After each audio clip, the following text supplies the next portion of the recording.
Guys welcome back to the class. और last term पे हम लोगों ने डिस्कस किया था केमिकल रिएक्शंस इक्वेशन को, और उसी के आगे हम लोग स्टार्ट करने वाले होंगे सेकेंड लेक्चर में। तो लास्ट टर्म पे हमने डिस्कस किया था केमिकल रिएक्शंस पे और केमिकल चेंजेस क्या होते हैं, ठीक है।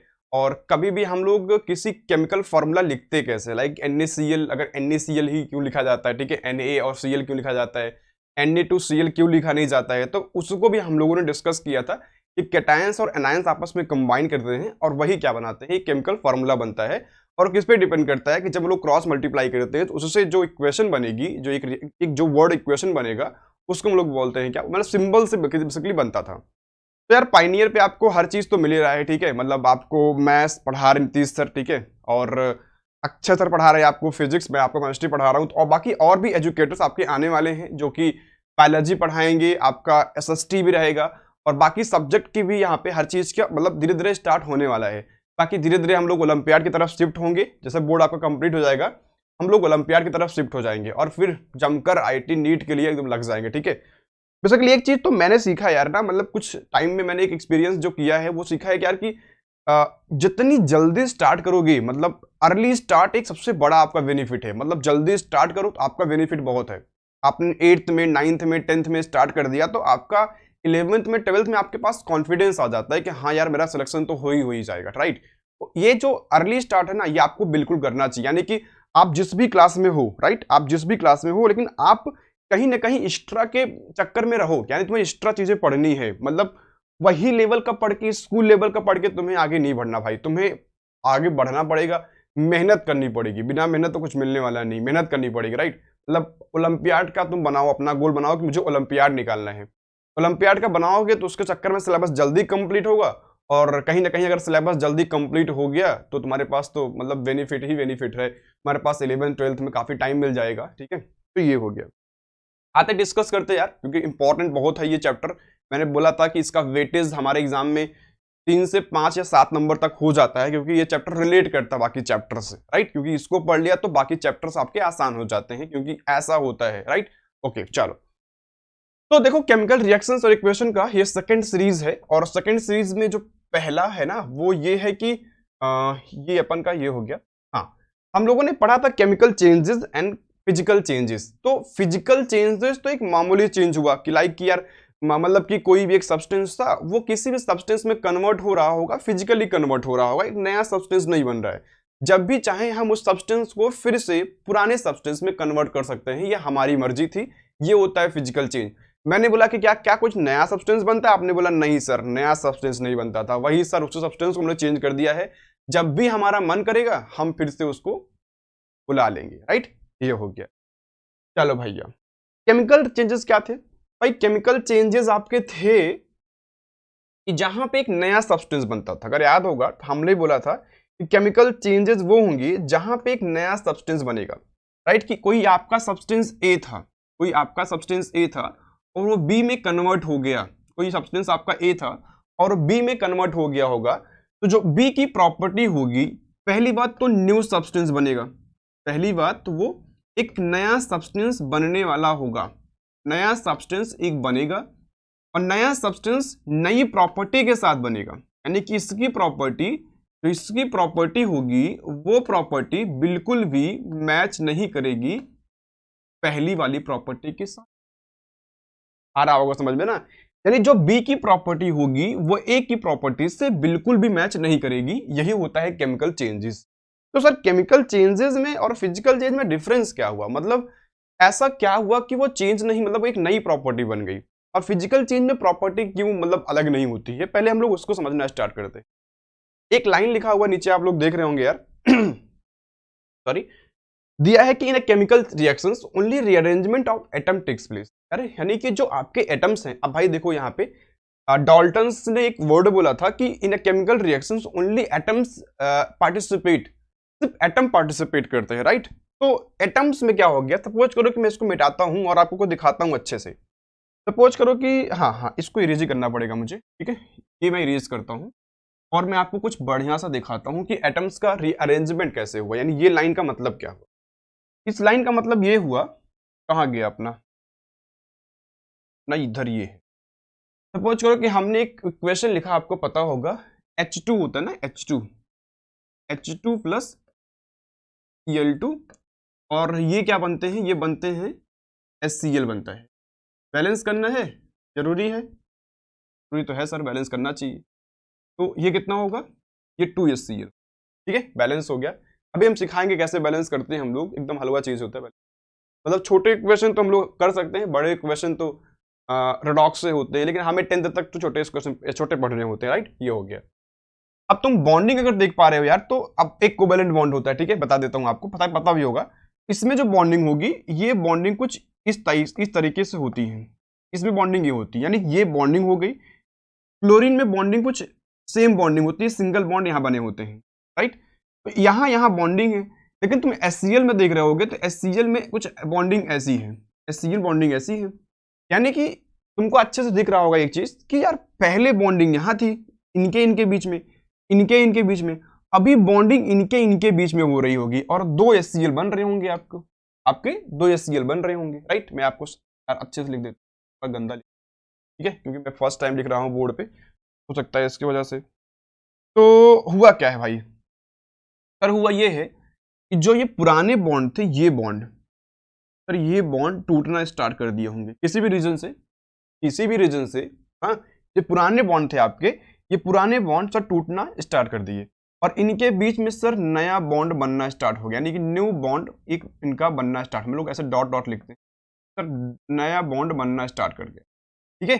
तो पुराने बॉन्ड टूटेंगे और नया बॉन्ड बनेगा, तो ये क्या हो जाएगा तुम्हारा, ये तुम्हारा हो गया HCl हो गया, और ये बेसिकली हम लोग इसको बोलते हैं rearrangement of atom takes place, जहां पे पूरी बॉन्डिंग ही अलग हो जाएगी, एक नया सब्सटेंस बन जाएगा एक नई प्रॉपर्टी के साथ, वही होता है केमिकल रिएक्शंस।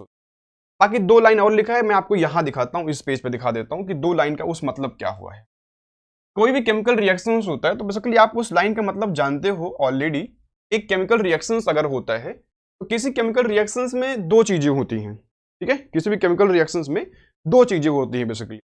एक होता है जो रिएक्शन में पार्टिसिपेट करता है, यानी कि जिसके अंदर चीजें होती हैं, उसको हम लोग बोलते हैं रिएक्टेंट बोलते हैं, जिसको हम लोग एरो के लेफ्ट हैंड साइड में लिखते हैं। और एक जो नया सब्सटेंस बनता है उसको हम लोग क्या बोलते हैं प्रोडक्ट, जिसको हम लोग लेफ्ट हैंड साइड में लिखते हैं। ये हो गया आपका लेफ्ट हैंड साइड पे, और आपका ये हो गया राइट हैंड साइड पे, ये होता है आपका राइट हैंड साइड पे। तो ये सब जानते ही होंगे। बाकी ये होता है आपका एरो होता है, एरो के ऊपर हम लोग क्या लिखते हैं कि क्या इसमें ऐसा क्या किया गया, यानी कि क्या कैटलिस्ट यूज किया गया, कितना टेम्परेचर दिया गया, ठीक है, वो अलग अलग चीजें हम लोग अभी देखेंगे, डिस्कस करने वाले होंगे, राइट। ओके, चलो बेसिकली इसका डेफिनेशन क्या होगा, डेफिनेशन में मतलब इसका यही होगा कि ये देखो लिखा हुआ है ना, a substance which take part in the reactions is called a reactant, and a substance produced, यानी कि new substance produced result of the chemical reactions is called as product. तो बिल्कुल ये जो पूरा पेज हुआ आपको क्लियर हो गया होगा, ठीक है भाई। डीपीपी जरूर सॉल्व करते रहना, ठीक है, मतलब आप बेसिकली जानते हैं कि जो मेरे क्वेश्चंस होते हैं वो थोड़े से लेवल के क्वेश्चंस होते हैं, यानी कि बेसिक से होंगे बट अच्छे लेवल के होते हैं।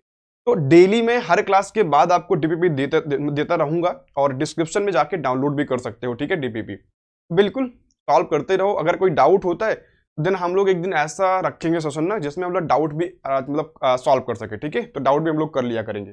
चलो आते हैं इसके आगे। अब देखो सर एग्जांपल्स कौन से होंगे, थोड़ा एग्जांपल हम लोग देख लेते हैं।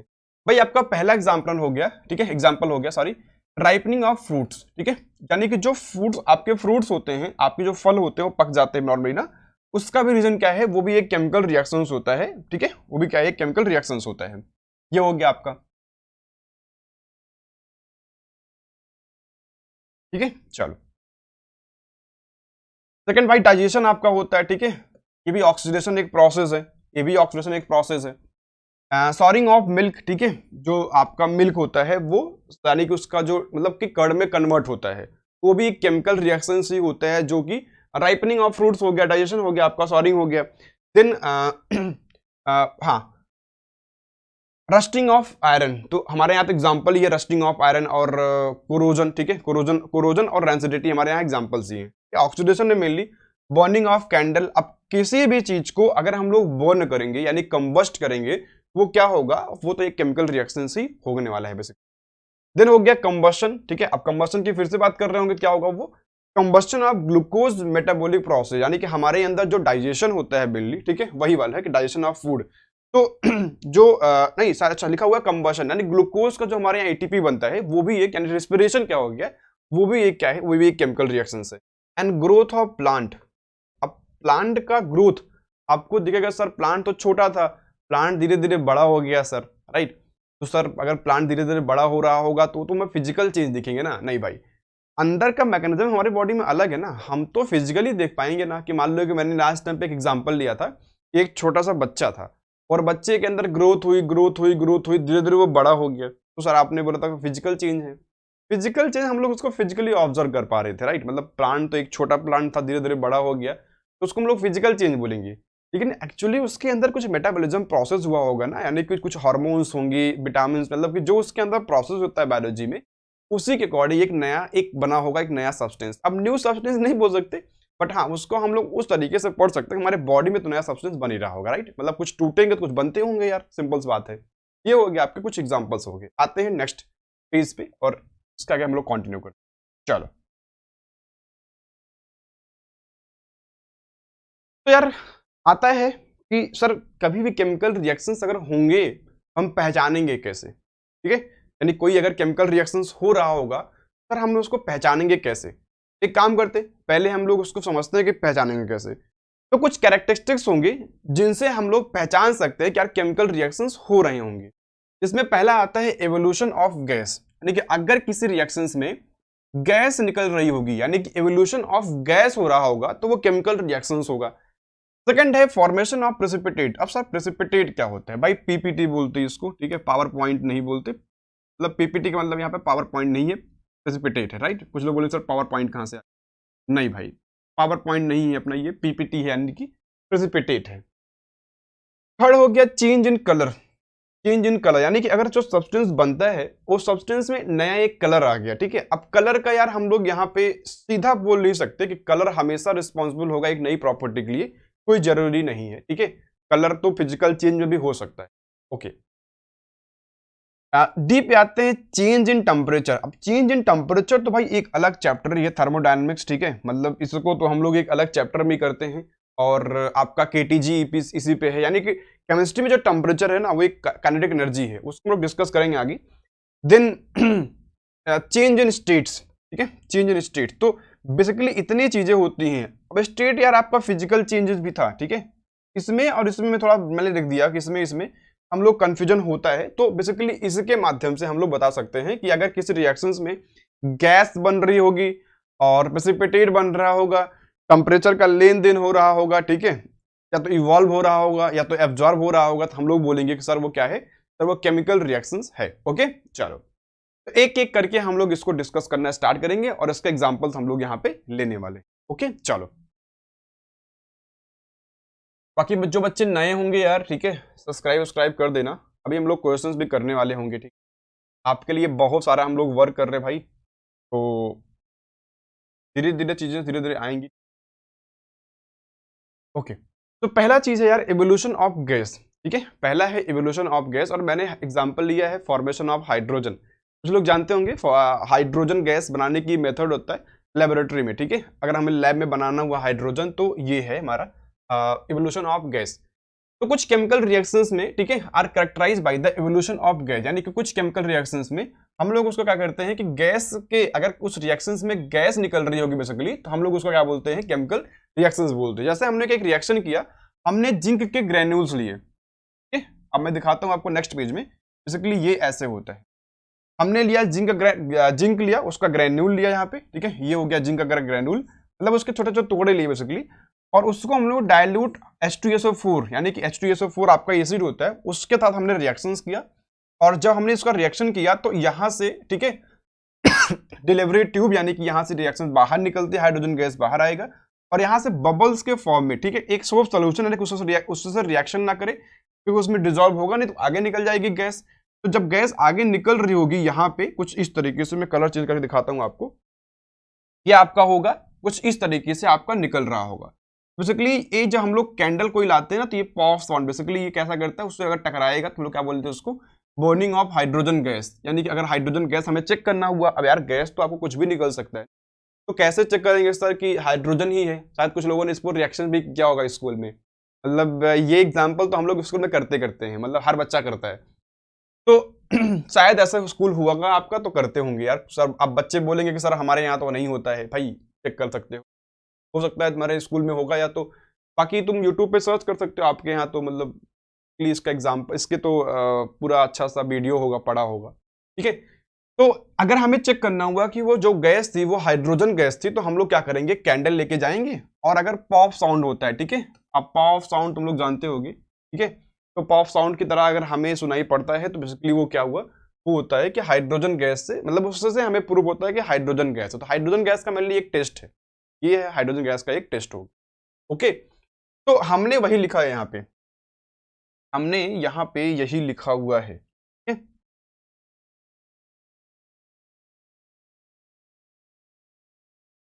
है? चलो तो आगे इसके हम लोग डिस्कस करना स्टार्ट करते हैं बेसिकली। चलो भैया, ये था, हमने बोला कि अगर जिंक ग्रेन्यूल्स के साथ, अब यहाँ पे HCl लिया हुआ है, ठीक है भैया, चाहे आप यहाँ पे कुछ भी और ले सकते हो, ठीक है, मैंने यहाँ पे डाइल्यूट HCl लिया था, आप यहाँ पे डाइल्यूट H2SO4 ले सकते हो, ठीक है, क्योंकि ये एक डिस्प्लेसमेंट रिएक्शन है। कुछ लोग जानते होंगे सर ये क्या है, एक डिस्प्लेसमेंट रिएक्शन है, जहाँ पे हाइड्रोजन, जहाँ पे जिंक जो होगा वो हाइड्रोजन को डिस्प्लेस कर रहा है, राइट, और ये गैस के फॉर्म में बाहर निकल जा रही है। केमिकल रिएक्शंस में हम लोग इसको एरो से ऊपर करते हैं, जब हम लोग कोई केमिकल रिएक्शंस लिखते हैं तो हम लोग इसको एरो से क्या लिखते हैं, ऊपर जाता है, बेसिकली ये हो गया, राइट। यानी अगर कभी एरो बन रहा होगा हम लोग क्या बोलते हैं उसको, कोई गैस निकल रही होगी। ये आपका हो गया कि इवोल्यूशन ऑफ गैस हो गया। ओके, चलो इसको हम लोग डिस्कस कर ही लिया। नेक्स्ट आपका और हो गया कि अगर हम लोग केमिकल रिएक्शंस लिखते हैं, ठीक है, एक और आपका हो गया एसिड की प्रॉपर्टी होती है बेसिकली यार, कि अगर हम लोग किसी भी मेटालिक कार्बोनेट के साथ, आप लोग जानते हो क्या है, सोडियम का कार्बोनेट होता है, अगर कभी भी किसी भी मेटालिक कार्बोनेट के साथ एसिड का रिएक्शन होता है तो बेसिकली सॉल्ट बनता है, ठीक है, सॉल्ट बनता है, CO2 बनता है और वाटर बनता है। मैं उसको अच्छे से बताता हूँ, नहीं तो भूल जाओगे, वेट इस करके मैं अच्छे से बताता हूँ कि हुआ क्या, पूरी कहानी क्या है, क्योंकि मैंने इसको नीचे लिखा हुआ है भाई, ये थोड़ा ऊपर होगा, ठीक है। चलो, तो कभी भी मेटालिक कार्बोनेट यानी कि Na2CO3, ये क्या है, सोडियम का कार्बोनेट है, सोडियम कार्बोनेट होगा, ये HCl के साथ रिएक्ट करता है, HCl के साथ रिएक्ट करता है, क्या बनाता है, ये बनाता है आपका 2NaCl, यानी कि सॉल्ट बनाएगा, ठीक है, CO2 बनाएगा, और क्या बनाएगा, और बनाएगा आपका वाटर। तो वाटर हो गया आपका, और हो गया CO2, CO2 क्या हो गया आपका, गैस हो गया, और ये गैस के फॉर्म में बाहर निकल जाए, तो ये रिएक्शन होता है। तो ये भी क्या है, ये भी गैस इवॉल्व हो रही होगी, यानी कि कुछ ऐसे रिएक्शंस होंगी, हम लोगों ने डिस्कस किया कि केमिकल रिएक्शंस ऐसे रिएक्शंस होते हैं जहां पे कुछ चीजें निकल रही होती हैं, जहां पे हम लोगों ने पहला एग्जांपल देख रहे हैं कि इवोल्यूशन ऑफ गैस देखा, यहाँ पे हम लोग दो एग्जांपल हम लोगों ने कर लिया है। आते हैं आगे डिस्कस करते आगे, सब एग्जाम्पल में मतलब ये सब इंपॉर्टेंट है यार, एग्जाम में आपके यहाँ आते आते हैं, मतलब काफी इंपॉर्टेंट है। नेक्स्ट क्वेश्चन पे आते हैं, नेक्स्ट पे आते हैं, चलो। अब सेकंड है फॉर्मेशन ऑफ प्रेसिपिटेट, यानी कि PPT, क्या बोलते हैं भैया इसको, PPT बोलते हैं सर। भाई PPT पावर पॉइंट वाला नहीं, मैंने बोला अभी, पावर पॉइंट वाला नहीं, PPT बोलते हैं। टाइम में जाओगे तो PPT लिखा होता है, मतलब कॉपी में PPT लिखा, ये हो गया। अब यार PPT ना एक मतलब कि इंसॉल्युबल सब्सटेंस होता है, जो कि सपोज करो कि आपने कभी भी देखा होगा ना कि जब आपने कभी भी साबुन देखते हो, साबुन को जब आप साबुन लेते हो, निरमा मतलब कुछ ऐसा लेते हो, कोई प्रोडक्ट लेते हो डिटर्जेंट टाइप, आप करते क्या हो कि उसको जब पानी में मिलाते हो तो उसमें कुछ सब्सटेंस तो घुल जाते हैं, ठीक है, कुछ तो घुल जाते हैं पानी के अंदर, और कुछ नीचे जाके ना बैठ जाते हैं। दैट जो बैठ जाते हैं ना, उसको हम लोग बोलते हैं कि वो इनसॉल्युबल है। आपने कभी भी देखा होगा जब आप लोग वो लाते हो कैल्शियम ऑक्साइड, यानी कि लाते हो, चूना लाते हो, ठीक है, उसको वाटर में डिजोल्व करते हो, तो जो पुताई होती है जिसको हम लोग पेंटिंग करते हैं, ठीक है, बेसिकली उसमें नीचे कुछ प्रेसिपिटेट के फॉर्म में बैठ जाते हैं। सारा यूज नहीं होता है, बाकी ऊपर वाला तो यूज होता है, नीचे वाला हम लोग क्या करते हैं, पेंटिंग करते हैं उसका, अभी डिस्कस करेंगे उस चीज पे। ये हो गया आपका प्रेसिपिटेट बन गया, राइट। ओके, चलो, तो बेसिकली इसमें क्या हुआ कि ऐसे रिएक्शंस जहां पे एक सिंबल, मतलब कि अब मैंने एग्जांपल लिया, थोड़ा एग्जांपल यहाँ पे गलत लिखा हुआ है, गलत नहीं है, बेसिकली थोड़ा सा लिखने में प्रॉब्लम हो गया है स्लाइड में। चलो, हुआ क्या कि हमने लिया पोटेशियम आयोडाइड। क्या लिया? पोटेशियम आयोडाइड, और इसका हमने किसके साथ रिएक्शन किया? लेड नाइट्रेट के साथ, NO3। अब लेड पे चार्ज कितना हुआ? 2 का हुआ, नाइट्रेट पे 1 का होता है, ठीक है। कितना हो गया? होल ट्वाइस हो गया। ये बनता है लेड का ऑक्साइड, ठीक है। सॉरी, लेड का आयोडाइड बनता है, प्लस ये KNO3 बनता है, ठीक है। ये बन जाता है। अब बेसिकली ये एक कौन सा रिएक्शन है? लोग बोलते हैं इसको डबल डिस्प्लेसमेंट रिएक्शन बोलते हैं। तो सॉल्ट आपस में रिएक्ट कर रहे होंगे। तो हुआ क्या इसमें, अगर तुम देखोगे भाई, तो ये जो तुम्हारा हुआ, ये हुआ इनसॉल्वेबल, यानी कि जो सब्सटेंस, यानी कि सिंपल देख भाई, हमने क्या किया? हमने इसको आपस में डिसॉल्व किया। दूसरे मान को मैंने क्या किया? इसको इसमें डिसॉल्व कर लिया, ठीक है। इसमें डिसॉल्व कर लिया। तो मैंने डिसॉल्व किया तो देखा हमने कि एक सब्सटेंस ये बन गया, एक सब्सटेंस ये बन गया होगा, और उसी के नीचे कहीं ना कहीं इसी के फॉर्म में, प्रेसिपिटेट के फॉर्म में ये पड़े होंगे। ये क्या है आपका? PbI2 हो गया, ठीक है। क्या हो गया? PbI2 हो गया। ये होता है आपका PbI2, जो कि PPT के फॉर्म में आपस में नीचे क्या होता है? पड़ा होता है। ये होता है फॉर्मेशन ऑफ प्रेसिपिटेट। तो फॉर्मेशन ऑफ प्रेसिपिटेट बहुत सारे रिएक्शंस में होते हैं। जैसे अब देखो भाई, सारे इक्वेशंस जो हमारे हैं वो एक केमिकल, मतलब कि एक्वा सॉल्यूशन में देखे जाते हैं, ठीक है। जहां पे कोई चीज, तो एक्वा सॉल्यूशन के रिस्पेक्ट में चीजें अगर इनसॉल्वेबल हुई तो हम लोग उसको पढ़ते हैं उसी हिसाब, ठीक है। चलो आगे डिस्कस करते हैं। यहाँ पे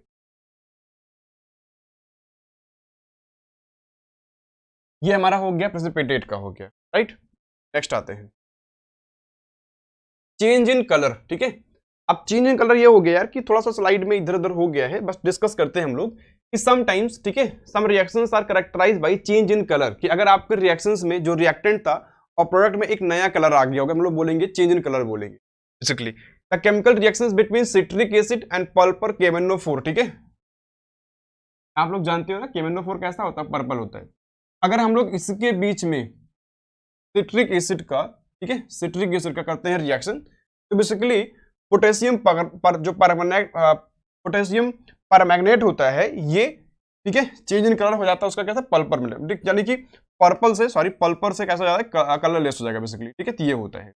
तो सिंपल सी, यानी कि एक क्या है कि कभी कभी केमिकल रिएक्शंस में जब हम लोग मिलाते हैं तो एक नया सब्सटेंस जो बनता है, या तो वो कलरलेस हो जाएगा, या तो उसका पूरा का पूरा प्रॉपर्टी, यानी पूरा एक नया कलर आ जाएगा। दैट इज कॉल्ड एज कि वो एक केमिकल रिएक्शन शो हो रहा होगा। हमने एग्जांपल लिया यहाँ पे, मैं इसको इरेज करके एग्जांपल फिर से लिखता हूँ। बेसिकली ये एग्जांपल कुछ ऐसा है कि हम लोगों ने लिया है FeS, यानी कि FeS लिया हुआ है, प्लस क्या है? H2SO4 है। ये आपस में रिएक्ट कर रहे होंगे, FeSO4 बना रहा है और H2S बना रहा है, हाइड्रोजन सल्फाइड है। हाइड्रोजन सल्फाइड में भी क्या है? एक सिंपल सी यहाँ पे, या भी ये भी मतलब गैस भी है, और उसका इसमें 2 आपको दिख रहे होंगे। बेसिकली ये कैसी होती है? ये होता है यार ब्लैक होता है आपका, ये कैसा आपका? ब्लैक होता है। तो स्टार्टिंग ये क्या था? ब्लैक था। आपका जो यहाँ बनेगा कैसा होता है? ग्रीन होता है। कैसा होता है? ग्रीन होता है। क्या बेसिकली तुम लोग जानते रहो कुछ, तो आप फिक्स जानते रहो कि कॉपर कैसा था? कॉपर अगर 2+ में कितना हुआ? ये ब्लू होता है, ठीक है। तो इसको लिखवा दूंगा नेक्स्ट टर्म पे कि ये ब्लू होता है। आपका अगर Fe2+ होगा, ठीक है, Fe2+ कैसा होगा? ये तुम्हारा ग्रीन होता है बेसिकली, ठीक है, ग्रीन होता है। कोबाल्ट भी 3+ में ग्रीन ही होता है, ठीक है, भी ग्रीन ही होता है। तो हम लोग इसको नेक्स्ट टाइम पे डिस्कस करेंगे कि कौन कौन से कलर होते हैं और कैसे कैसे उनको जानते हैं।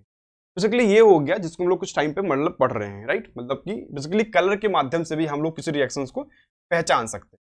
चलो आते हैं नेक्स्ट पे।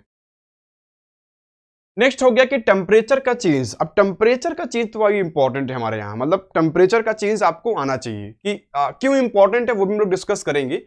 सपोज करो कि हमने एक केमिकल रिएक्शन लिखा, ठीक है, सम, यानी कि सिंपल हो गया कि कोई केमिकल रिएक्शन, शायद आपने देखा होगा, ये रिएक्शन आपने शायद किया भी होगा, ठीक है, आपने ये रिएक्शन आपने किया भी होगा।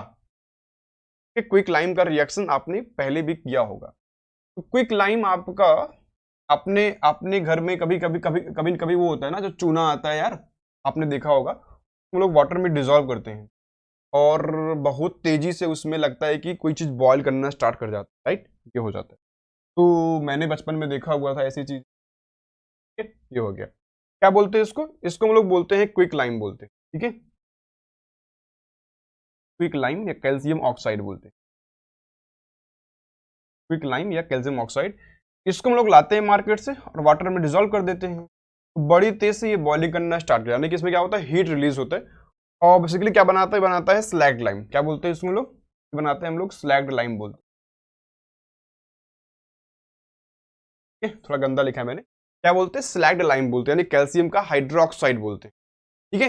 तो यहाँ पे इसकी जब भी रिएक्शन होती है ना, तो यहाँ पे हीट भी निकलता है और जिस रिएक्शन में हीट निकलता है उस रिएक्शन को हम लोग क्या बोलते हैं? एक्सोथर्मिक रिएक्शन बोलते हैं।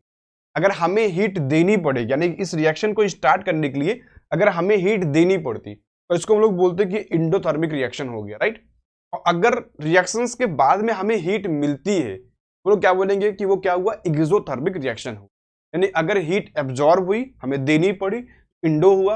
अगर हीट इवॉल्व होती है, ठीक है, रिलीज होती है, वो लोग एक्सोथर्मिक बोलते हैं, ठीक है। तो ये डेफिनेशन तो आप पहले भी जानते होंगे, शायद कुछ लोग नहीं जानते तो जानते रहो, ठीक है, ओके।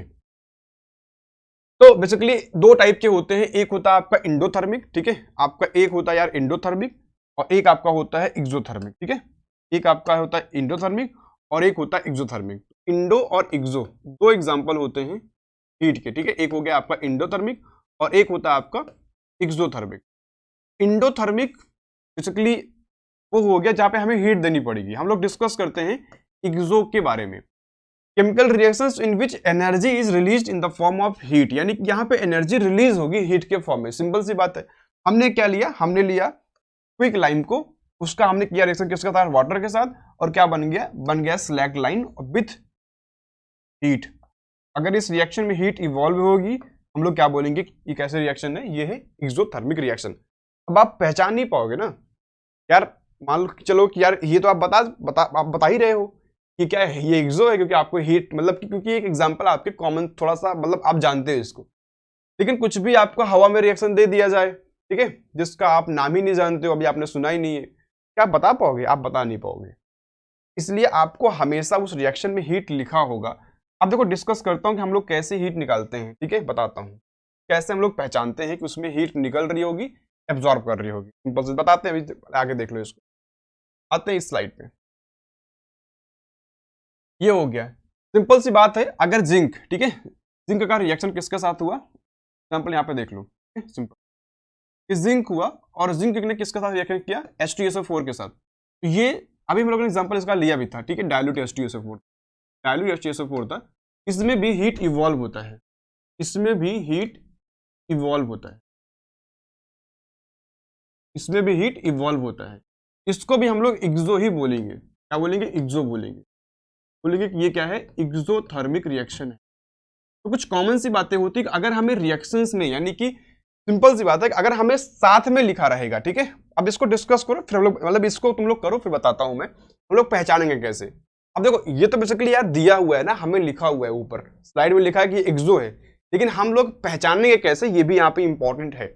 ओके चलो, अच्छा अच्छा, इंडो क्या हुआ? क्या इंडो वो हुआ कि in reactions in which energy is absorb in the form of heat, हम लोग क्या बोलेंगे? उसको इंडो बोलेंगे। और आपका एक रिएक्शन लिखा हुआ है यहाँ पे, सिंपल एक रिएक्शन था BaOH का होल ट्वाइस। ये करता है किसके साथ रिएक्शन? NH4Cl के साथ। क्या बनाता है? BaCl2 और NH4OH बनाता है। ये आपका हो गया डबल डिस्प्लेसमेंट रिएक्शन बोलते हैं इसको, ठीक है, इंटरचेंज हो रहा होगा, हम लोग क्या बोलेंगे? डबल डिस्प्लेसमेंट रिएक्शन बोलते हैं। बेसिकली ये क्या है? ये है एक इंडोथर्मिक रिएक्शन होता है। क्या है? इंडोथर्मिक रिएक्शन है। सर पहली चीज तो क्या हम पहचान सकते हैं? नहीं, तुम नहीं पहचान सकते हो कोई रिएक्शन इंडो है या एक्सो है भैया। आपको ही यार बताना, मतलब कि ये रिएक्शन आपको दिया रहेगा, ठीक है सर। दिया किस फॉर्म में रहता है हम लोग वो भी जानना चाहते हैं, तो वो भी जानने के लिए आपको थोड़ा रुकना पड़ेगा। बताता हूँ मैं कि कैसे आप किसी चीज को पहचानोगे। देखता हूँ कोई और है यहाँ, कोई सिंगल स्लाइड होता फिर बताता हूँ आपको, ठीक है। चेंज इन स्टेट हो गया, बता रहा हूँ इसके बारे में। यहाँ पे देखो बताता हूँ आपका रिएक्शंस के बारे में। सुनता सिंपल देखो भाई, सपोज करो कि एक रिएक्शन है आपको, उस रिएक्शन में आपको यूं इस प्रकार से चीजें दी हुई हैं। एक आपका ये क्या हो, कुछ भी हो जाता है, ये आपका ए हो गया और ए से बी में जा रहा होगा, ठीक है, ए से बी में जा रहा होगा। अगर इस रिएक्शन में आपको यहाँ पे लिखा होगा प्लस 230 किलो जूल, ऐसा लिखा होगा। इसका मतलब क्या हो गया कि जब ये रिएक्शन आगे जा रही होगी तो इस रिएक्शन में बी के साथ हीट भी मिला होगा। हम लोग क्या बोलेंगे, इसको बोलेंगे एक्सोथर्मिक रिएक्शन। क्या बोलेंगे, एक्सोथर्मिक। सिंपल सी बात है, क्या बोलेंगे, एक्सोथर्मिक बोलेंगे। यानी कि बी के साथ हमें कुछ चीज और मिली है, वो क्या है, हीट है। अगर यही रिएक्शन ऐसे होता, लिखा होता ए बी में कन्वर्ट हुआ और हमें यहां पे देना पड़ा था कितना, 230 किलो जूल। अच्छा, जूल मैंने क्यों लिखा यहां पे, क्योंकि हीट है ना। हीट क्या है, एनर्जी है। एनर्जी की यूनिट क्या होती है, जूल। सी बात है। तो ये क्या है, यानी जब हमने इस रिएक्शन को स्टार्ट किया तो हमें ए के साथ कुछ हीट भी देनी पड़ी थी। बेसिकली हम लोग यहां नहीं लिखते, हम लोग इसको ले जाके यहां लिखते हैं -230 किलो जूल। हम लोग ऐसे भी लिख सकते हैं, इसको हम लोग इरेज कर सकते हैं। ये हो गया। अगर आपको ऐसा दिया होगा, ठीक है, अगर आपको ऐसा दिया होगा, यार इरेज करने के चक्कर में पूरा इरेज हो जाता है। ये हो गया, ठीक है। ये क्या हुआ, ये आपका हुआ इंडोथर्मिक रिएक्शन हो, ये आपका हुआ इंडोथर्मिक रिएक्शन। बाकी इसमें डेल्टा एच की भी कहानी है, लेकिन वो चीज डिस्कस करना नहीं यार, ठीक है। आप लोग इतना ही जानते हो, डेल्टा एच में हीट अगर पॉजिटिव, अगर हीट निगेटिव होता है, ठीक है, तो वो होता है एक्सोथर्मिक रिएक्शन, ठीक है।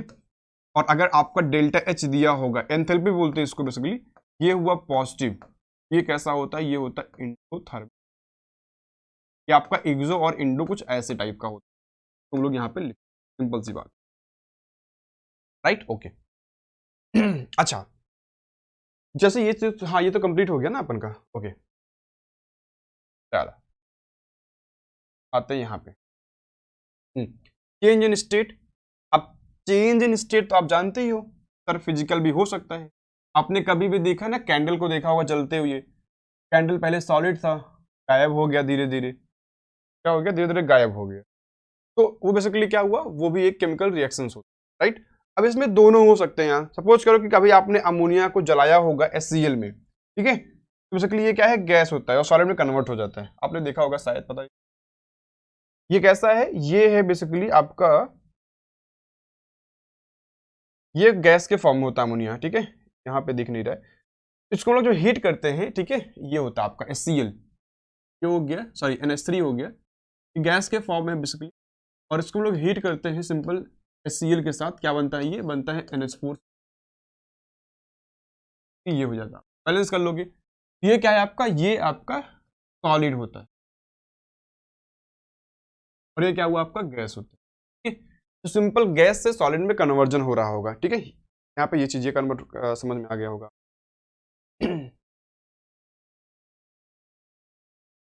क्या हुआ, हीट का, यानी कि क्या हुआ, एक सिंबल, सॉरी मतलब एक स्टेट चेंज हुआ, it is called as chemical reactions, ठीक है। वही लिखा हुआ, the combustion of reactions of candle bags is characterised by a change in the state form from solid to liquid and gas because wax is a solid, water form by the combustion of wax is a liquid at room temperature where the carbon dioxide produced in the combustion of wax is gas। Simple वही दिया है, ठीक है। यानी कि जब हम लोग देखते हैं वैक्स को तो हम लोग क्या लेते हैं, वो सिंपल सा सॉलिड होता है, लेकिन हम लोग उसको जलाते क्या होता है, लिक्विड बन जाता है। तो सिंपल वही बात हो गया, राइट।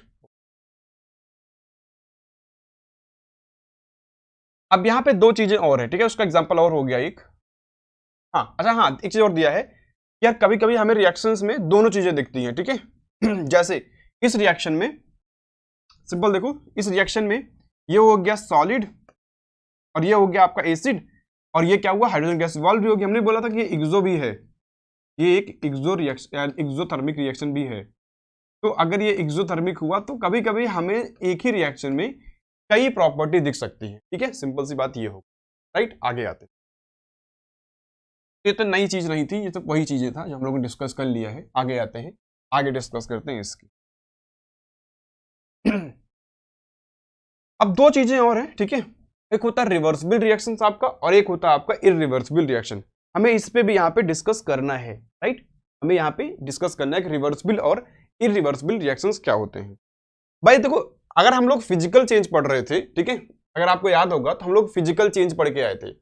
और फिजिकल चेंज मैंने बोला था कि अगर मान लो कि यार चलो कि आपका वाटर हो गया, ठीक है, आपका अगर ये क्या हुआ, अगर आपका वाटर था और वाटर कैसा था, गैस के फॉर्म में था और हमने उसको हीट किया, वाटर आपका कैसा हो गया, सॉरी मतलब हीट नहीं करेंगे,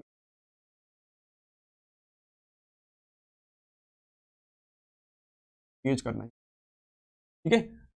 वाटर आपका कैसा था, यहाँ पे ये लिक्विड के फॉर्म में था और हमने क्या किया, इसको बॉईल किया, कब, 100 डिग्री सेल्सियस पे, और कन्वर्ट हो गया गैस में, यानी वाटर के वेपर में कन्वर्ट हो गया। तो भैया कभी भी हम चाहते हैं, कभी भी हमारा मन करता है तो हम कभी भी अगर हम टेम्परेचर को लो करेंगे तो इसको हम लोग कन्वर्ट कर सकते हैं। It is called as interconvertible reactions, या हम लोग रिवर्सिबल बोल सकते हैं। ये क्या हुआ, रिवर्सिबल हुआ। बट मैंने बोला था कि यार एरो में डिफरेंस होता है, ये आपका हुआ इरिवर्सिबल, ठीक है, ये कैसा आपका इरिवर्सिबल है, यानी अब लौटेगा नहीं।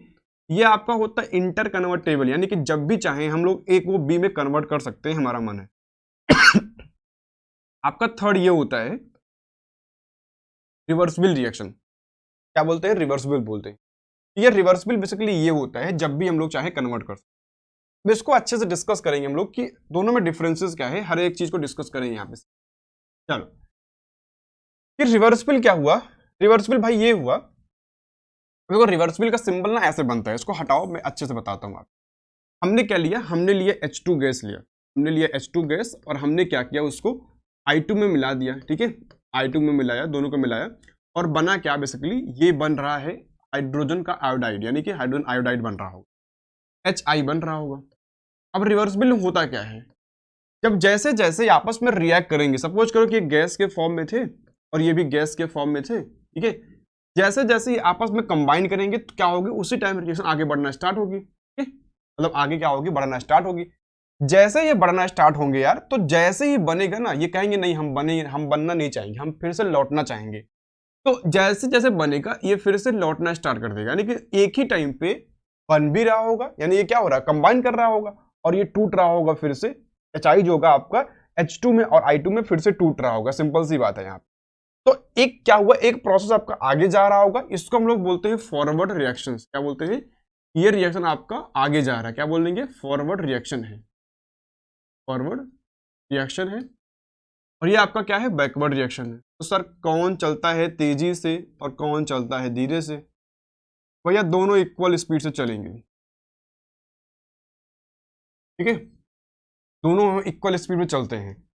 तो इसी को हम लोग बोलते हैं एक्चुअली, इस आपके यहाँ केमिस्ट्री में एक चैप्टर है, केमिस्ट्री में आपका एक चैप्टर है, क्या चैप्टर है बताइए, इक्विलिब्रियम। जब भी इसका रेट यानी कि इसकी स्पीड इक्वल हो जाए, उस टाइम को लोग बोलते हैं कि ये रिएक्शन इक्विलिब्रियम पे आ गई है।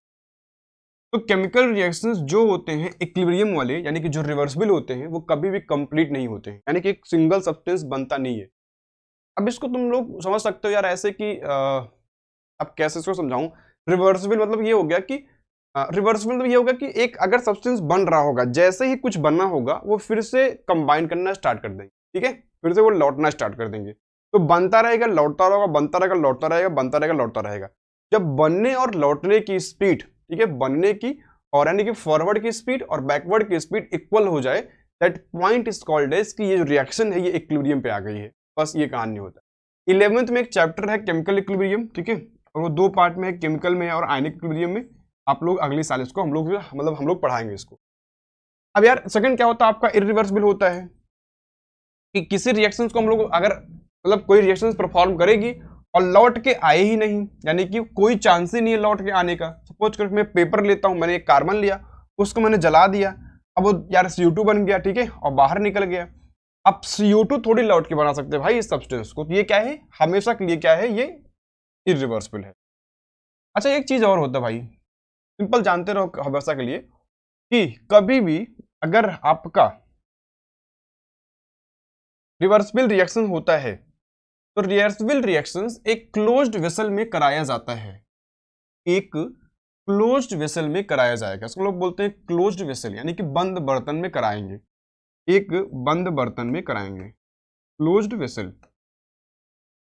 क्लोज्ड वेसल में कराते हैं। क्यों सर, या सपोज करो कि जैसे बन रहा होगा वो चीज बाहर भाग गई, मान लो गैस हुआ तो, और गैस वो बाहर भाग गई, तो कैसे आपस में फिर से कंबाइन करके अंदर आएंगे? तो हम लोग क्या रखेंगे, ओपन वेसल नहीं होता है, ठीक है।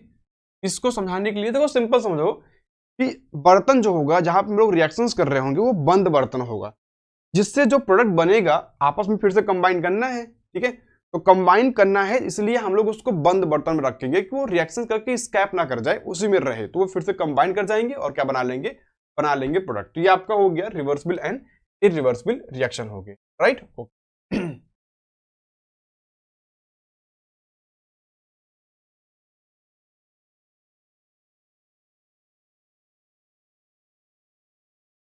ओके चलो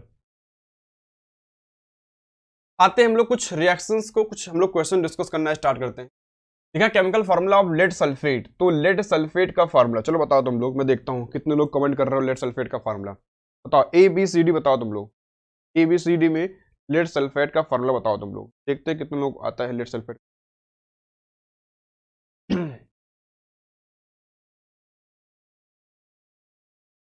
लोगों ने बताया हुआ है कितना है सर, PbSO4 है इसका। PbSO4 क्यों है बताओ सर? PbSO4 इसलिए है क्योंकि लेड पे होता है 2+ होता है, ठीक है? आपका Pb हो गया, इस पे सर 2+ होगा, और सल्फेट पे होता है 2-, ठीक है? ये हो गया। तो सर बिल्कुल कितना जाएगा, PbSO, 2 पॉजिटिव हो 2 नेगेटिव हुआ तो PbSO4, राइट। आते हैं नेक्स्ट।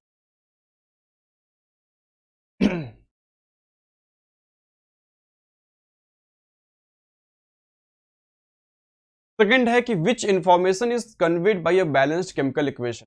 यार हम लोगों ने अभी बैलेंस्ड केमिकल इक्वेशन पढ़ा तो नहीं है, लेकिन डिस्कस करते हैं इस पे। तो देखो सिंपल दिया कि physical states of reactant and product, ठीक है, यानी कि एग्जैक्टली फिजिकल कि उसका रिएक्टेंट का मतलब फिजिकल स्टेट क्या है। सपोज करो कि मैंने एक इक्वेशन लिया, तो जब हम लोग रिएक्शंस को लिखते हैं, ठीक है भैया, जब हम लोग कभी भी रिएक्शंस को लिखते हैं, एक H2 लिखते हैं, तो हम लोग इसको गैस लिखते जरूर हैं।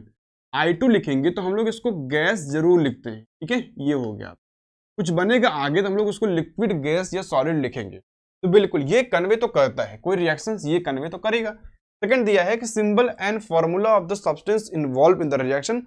हमने बोला कि हाइड्रोजन आयोडाइड बनता है तो आप HI लिखते हो, तो एग्जैक्टली ये भी पॉइंट सही है। थर्ड दिया है number of atoms molecule in the reactant and product form. Exactly हम लोग वो भी लिखते हैं क्योंकि बैलेंस्ड इक्वेशन में लोग बैलेंस करते हैं, लोग बोलते हैं कितना मॉलिक्यूल बना होगा, इतना पार्टिसिपेट किया होगा, राइट।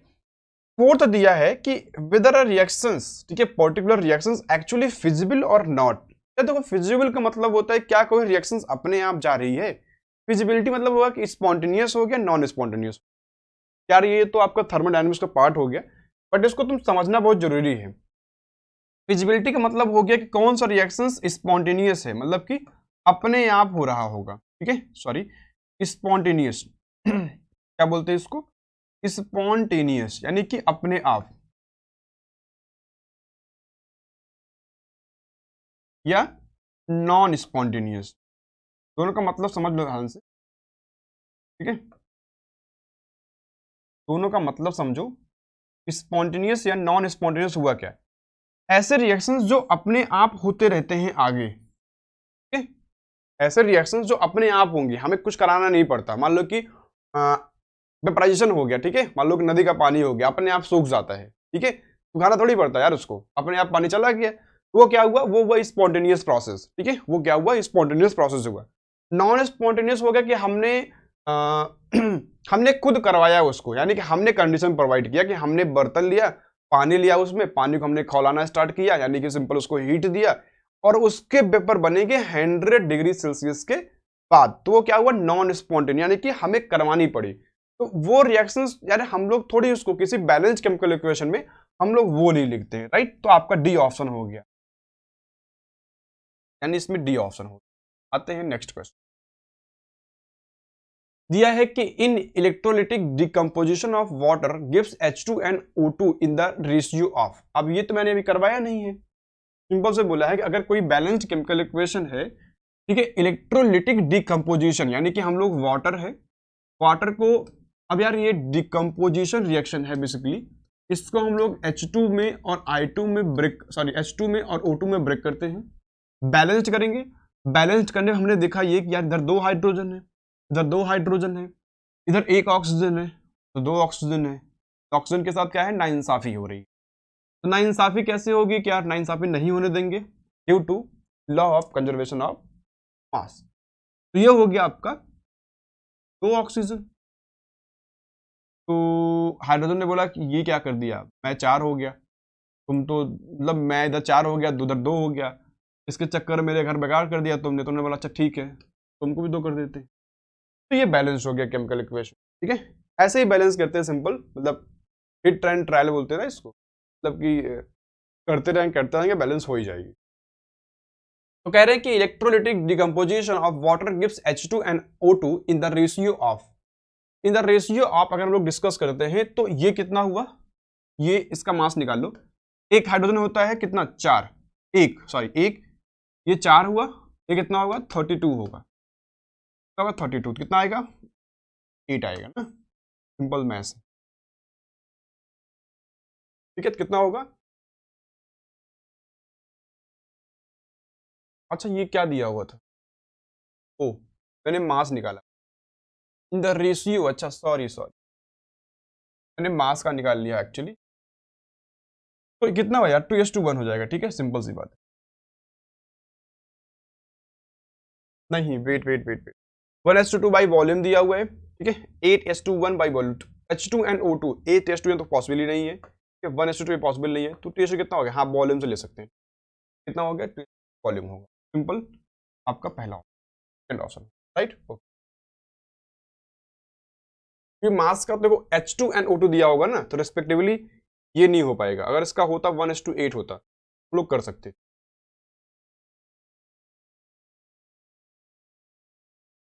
या when magnesium ribbon in burn in the air the ash form, ठीक है। तो मैग्नीशियम को अगर हम लोग हीट करते हैं, मैग्नीशियम को अगर हम लोग रिवन को हीट करते हैं, MgO2 ये सॉलिड के फॉर्म में होता है, MgO बनता है, एनसीईआरटी के फर्स्ट पेज पे ही है, क्या बनता है MgO बनता है। बैलेंस करो, बैलेंस करने पे ये कितना हुआ, ये 2 ऑक्सीजन है, इन्होंने बोला कि यार मेरे को 2 करो, इसको 2 करने के चक्कर में मैग्नीशियम को भी 2 करना पड़ेगा, बैलेंस्ड हो गया। ये कैसा होता है, ये होता है बेसिकली वाइट होता है, ठीक है, ओके सर, ओके। तो हम लोगों ने, अच्छा हाँ एक चीज और है यहाँ पे, एक क्वेश्चन और है, दिया केमिकल रिएक्शंस नॉट इन्वॉल्व, तो इसको शायद इसका ऑप्शन एक ये है, एक ऑप्शन ये है, एक ऑप्शन ये है, सी ऑप्शन आपको यहाँ दिया हुआ है, ठीक है, और डी ऑप्शन आपको यहाँ दिया हुआ। इस लेक्चर में हम लोग इतना कंप्लीट करेंगे, इसका आंसर आपको देना है कमेंट बॉक्स में, ठीक है। इसका आंसर कहाँ चाहिए मुझे, कमेंट बॉक्स में, तो मैं चेक करूँगा कितने बच्चों ने सही किया है, बाकी इसकी DPP डिस्क्रिप्शन में मिल जाएगी।